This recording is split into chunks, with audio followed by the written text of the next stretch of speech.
All right, Mitch Marner is not on top of his game. No one's going to argue that point. Sometimes if a guy's off his game, Craig, you're going to move him onto a line with Auston Matthews because, hey, that'll get him out of there. But instead, you're moving him away from Auston Matthews. What do you think of Sheldon Keefe's decision to bump Marner's off of Matthews' line? Well, a coach's job is to try to spur on the play that you expect from your players. It's not just Mitch Marner that's been struggling. Auston Matthews has been struggling as well. When you go to make a change like this, the first goal is to try to get them more comfortable. Sometimes by changing the chemistry, the line mates, you're also trying to get them a little bit more attentive. A new line mate, okay, listen, I'm not as comfortable playing with this player as I was with the other player. I mean, Sheldon Keefe's other option is he could do what they did in Columbus. He could put Mitch Marner in the press box. Not a good move. That would not be smart in any way, spur on improvement in my view. So what Sheldon Keefe is doing, he knows his players. He knows Matthews. He knows Marner really well.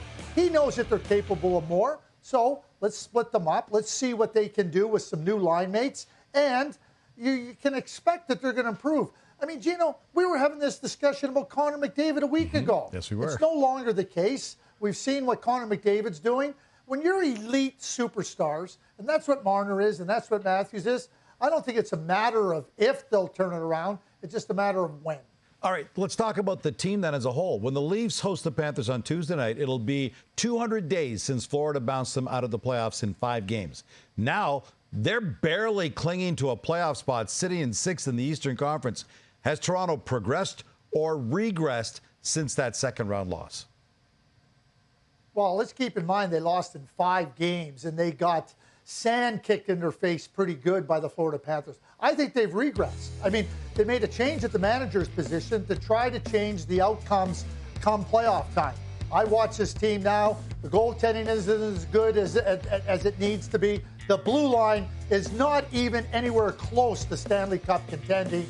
And the forward group, I don't think it has as much depth as they did when they lost to the Florida Panthers. So when I see a team like the Toronto Maple Leafs with these high hopes, I don't see a team that's progressed since that 5-game loss. I've seen a team that's regressed. And further to that, Gino, I look at the Atlantic Division, which everybody kind of conceded to the Toronto Maple Leafs. I look at the Florida Panthers as the team in the leading spot, ahead of the Boston Bruins, because their goaltending is the best in that, or one of the best in that division. Their blue line with Ekblad and Montour returning. The forward depth is better. I don't see a Toronto Maple Leaf team that's progressed that's as good as the Florida Panthers, who they face. And the Leafs should be very, very thankful about overtime and the shootout because they have just 5 regulation wins in 19 games. That is 28th in the league. Only 4 teams, Habs, Sharks, Blackhawks, and Wild, have fewer wins in regulation.